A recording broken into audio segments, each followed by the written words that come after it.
हाय दोस्तों, कैसे हैं। उम्मीद करता हूं कि आप सब ठीक होंगे। मैं मोहम्मद मुख्तार आप सबके सामने हाजिर हो चुका हूं एक बहुत ही महत्वपूर्ण अपडेट के साथ। दोस्तों, आज के इस वीडियो में हम जिस टॉपिक पर चर्चा करेंगे वो है HRMS में ट्रांसफ़र मॉड्यूल में आया एक बहुत ही महत्वपूर्ण अपडेट के संबंध में। दोस्तों, ऑन रिक्वेस्ट ट्रांसफ़र वाले ऑप्शन में चेंजिंग लाया है जो बहुत ही कमाल का अपडेट है।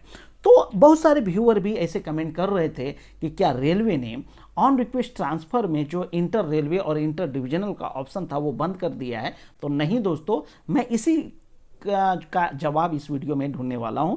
तो बिना स्किप के इस वीडियो को एंड तक जरूर देखिए। और हाँ दोस्तों, वीडियो अगर पसंद आता है तो एक लाइक कीजिए, कमेंट कीजिए और दोस्तों में से जमकर शेयर कीजिए। तो बिना देर किए चलिए स्टार्ट करते हैं आज के इस वीडियो को।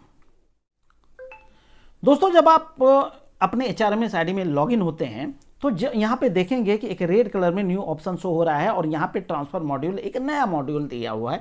तो यहाँ पर अभी कुछ ऐसा अपडेट नहीं आया है। जब कोई अपडेट आएगा तो मैं यहाँ पे आपको जरूर बताऊंगा किसी वीडियो में। अभी आपको जाना है कि रेलवे ने जो ट्रांसफर मॉड्यूल है उसमें क्या चेंजेस किया है, वो चीज़ें हम आपको इस वीडियो में बताने वाले हैं।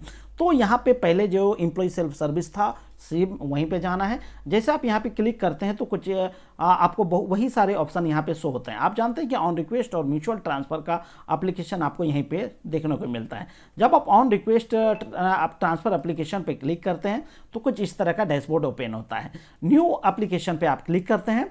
अब हम देखते हैं कि पहला यहाँ पे कोई चेंजिंग नहीं आया है। एम्प्लॉय डिटेल्स में आपका अपना डिटेल्स रहता है। हम चलते हैं दूसरे पार्ट में। जब आप दूसरे पार्ट में चलते हैं तो कुछ इस तरह का डैशबोर्ड ओपन होता है।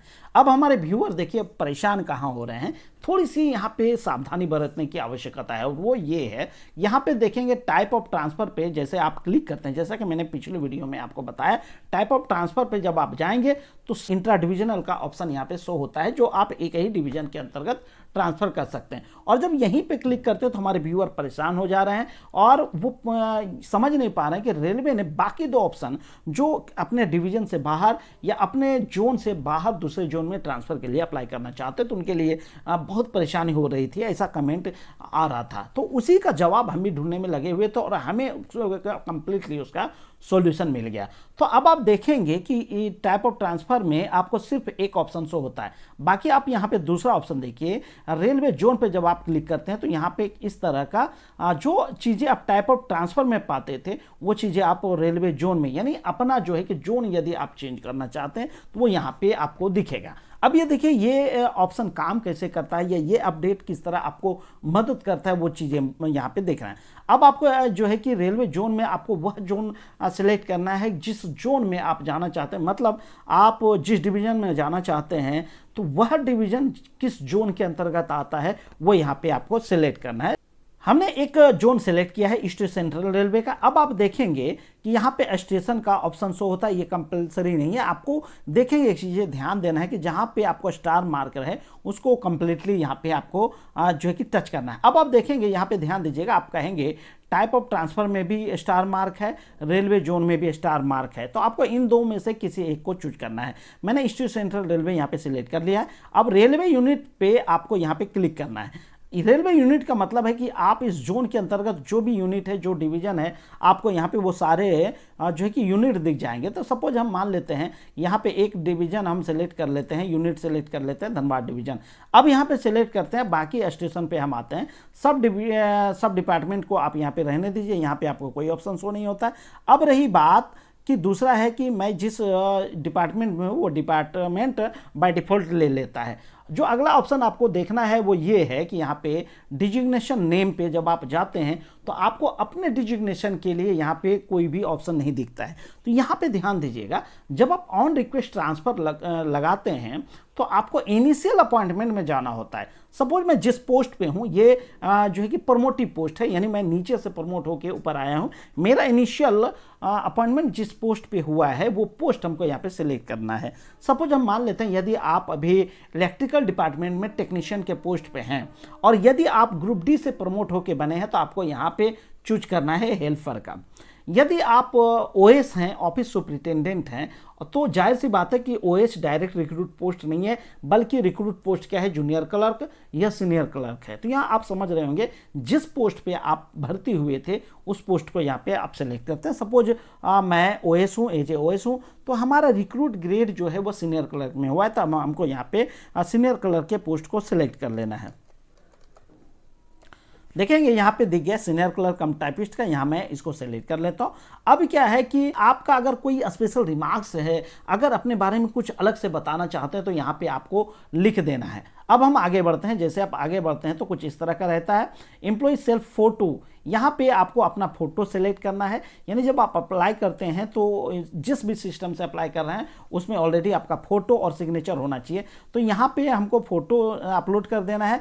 दूसरा जो है कि अपलोड साइन इन जेपीजी और पीएनजी फॉर्मेट, यहाँ पे आपको अपना सिग्नेचर अपलोड कर देना है। वो इंग्लिश में, हिंदी में, कुछ में भी हो सकता है, यहाँ पे आपको अपलोड कर देना है। अब आगे बढ़ते हैं, अगला ऑप्शन आता है ट्रांसफर ग्राउंड। आप चूंकि जानते हैं कि जब आप इंटर डिविजनल या इंटर रेलवे आप ट्रांसफ़र करना चाहते हैं तो कंपलसरी होता है कि वर्तमान नियमों के हिसाब से आपको मिनिमम 5 साल वहाँ नौकरी करनी पड़ती है। लेकिन यदि यहाँ पे ट्रांसफ़र ग्राउंड जो लिखा है, इनमें से किसी एक ग्राउंड के आधार पर आप जो है कि 5 साल से कम समय में भी ट्रांसफ़र लगा सकते हैं। तो कौन कौन से कंडीशन है वो देखते हैं। यहाँ पे देखिए, एक फिजिकली हैंडीकेप्ड रेलवे सर्वेंट के लिए, जो विकलांग रेलवे कर्मचारी उनके लिए 5 साल बाध्यता नहीं है। Railway servant care giver to disabled child, यानी अगर रेलवे एम्प्लॉय का बच्चा अगर डिजेबल्ड है, विकलांग है, उनको भी 5 साल की सर्विस आवश्यकता नहीं है। स्पॉज ग्राउंड, आप पति और पत्नी दोनों अगर गवर्नमेंट जॉब में है तो एक दूसरे की जगह जाने की आज़ादी है, रेलवे इसको प्रमोट कर रही है। Window appointed on compassionate ground, यानी अगर विडो है जो हस्बैंड की जगह जॉब ली है तो उनको भी ट्रांसफ़र के लिए यहाँ पे वरीयता दी जाती है। तो सपोज अगर आप कोई इसमें फुलफिल करते हैं वो चीज़ें आप यहाँ पे सिलेक्ट कर सकते हैं, अदरवाइज यहाँ पे सिलेक्ट नहीं करना है। अपलोड सपोर्टिंग डॉक्यूमेंट, अब आपको यहाँ पे अगर अपने बारे में कुछ कह रहे हैं, सपोज यहाँ पे जैसे स्टेट योर स्पेशल कंडीशन, जब आप यहाँ पे लिखते हैं तो कुछ अगर रूल उसका है, रेलवे में कुछ ऐसा कंडीशन है, कुछ ऐसे रूल है, तो जिसका आप यहाँ पे PDF बना के उसको आप अपलोड कर सकते हैं। अब ये तो चीज़ें हो गई दूसरे पार्ट की। अब क्या है, कम्युनिकेशन डिटेल्स, यानी आपका एड्रेस, मोबाइल नंबर, बाकी सब चीज़ें आपके इस चीज़ में रहते हैं, यहाँ पे आपको फिल नहीं करना है, बल्कि आपके HRMS से ये ऑटोमेटिक ले लेता है। अब हम बढ़ते हैं आगे। जब आप आगे बढ़ते हैं तो कुछ इस तरह का ऑप्शन आता है, जहाँ पे अभी आप क्या करते थे, टिक मारते हैं, आगे बढ़ जाते हैं। तो लेकिन मैं आपको सलाह देता हूँ अभी यहाँ पे रुक जाइए। जैसे कि मैंने पिछली वीडियो में भी बताया था कि रेलवे ने यहाँ क्या अपडेट किया है, वो चीज़ें आपको देखना है। जब आप ऑन रिक्वेस्ट लगा रहे हैं इंटर रेलवे के लिए, अभी आपको मैंने बताया कि मैंने धनबाद के लिए लगाया है। अब आप देखेंगे एक ऑप्शन रेलवे ने यहाँ पे ओपन कर दिया है, click on the icon to check for incoming employees to your unit. अब यहाँ पे हम क्लिक करते हैं। जैसे आप क्लिक करते हैं तो अब आप देखिए कि आप जिस जगह पे हैं, जिस डिवीजन में हैं, उस जगह से आप दूसरे डिवीजन के लिए जो ऑन रिक्वेस्ट लगा रहे हैं, तो कुछ ऐसे कर्मचारी भी होंगे कि जो उस डिवीजन से आपके डिवीजन में आना चाहते हैं, तो उनका पूरा डिटेल आपको यहाँ पे शो हो जाएगा। आप देखेंगे कि यहाँ पे एम्प्लॉय का जो नाम है वो दिखेगा, उसका डिपार्टमेंट दिखेगा, डिजिग्नेशन, उनका क्या डिजिग्नेशन है वो यहाँ पे दिखेगा, जोन कहाँ से है, क्योंकि जिस जोन में आप जाना चाहते हैं सिर्फ उसी जोन का यहाँ पे आपको पूरा डिटेल दिखेगा, उनका कहाँ पे आना चाहता है, टू जोन मतलब आपके जोन में ये जो आना चाहता है उनका दिखेगा, यहाँ पे यूनिट दिखेगा, मोबाइल नंबर दिखेगा, ईमेल आईडी दिखेगा, तो आप मोबाइल नंबर और ईमेल आईडी से उसे संपर्क कर सकते हैं। ठीक है, तो ये कमाल का अपडेट है जिसकी वजह से आपको जो अपने म्यूचुअल पार्टनर को ढूंढने में यहाँ पे आसानी होती है। अब देखिए यहाँ पे हम कर देते हैं इसको क्लोज। अब देखिए आगे बढ़ते हैं और उसके बाद हम यहाँ पे क्लिक करते हैं, और जैसे क्लिक करते हैं कुछ टर्म कंडीशन है उसको आप एक्सेप्ट करते हैं, और उसके बाद आप यहाँ पे बढ़ जाते हैं आगे। देखिए यहाँ क्या है कि यहाँ पे आपको उनका आईडी सेलेक्ट करना है जो आपका सुपरवाइजर है, यानी आप जो है कि डायरेक्ट जिनको एप्लीकेशन भेजते हैं। यहाँ पे देखिए इनका अपने इंचार्ज का आपको आईडी यहाँ पे सिलेक्ट करना है। यहाँ पे उनका HRMS आईडी लिखेंगे तो उनका यहाँ पे नाम आ जाएगा। सपोज एक उदाहरण मैं देता हूँ कि जो मेरे सुपरवाइजर का कैसे यहाँ पे नाम सिलेक्ट किया जाएगा।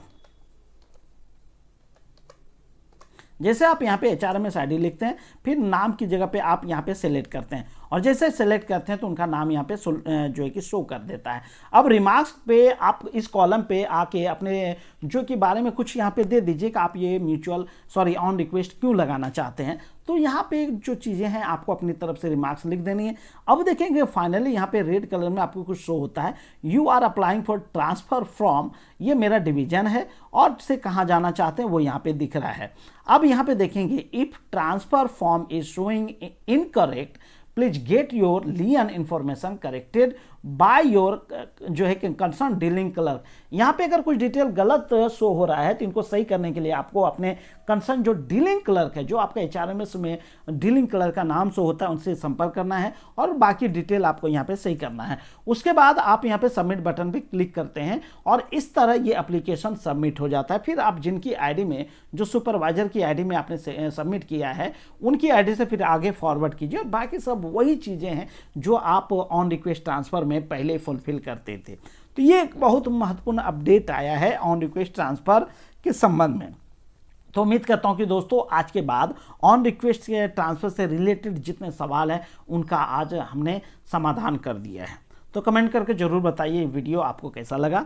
मिलते हैं किसी अन्य वीडियो में अन्य महत्वपूर्ण टॉपिक के साथ। तब तक के लिए खुश रहिए, आबाद रहिए, जिंदगी में मस्त रहिए। Thank you. जय हिंद, जय भारत।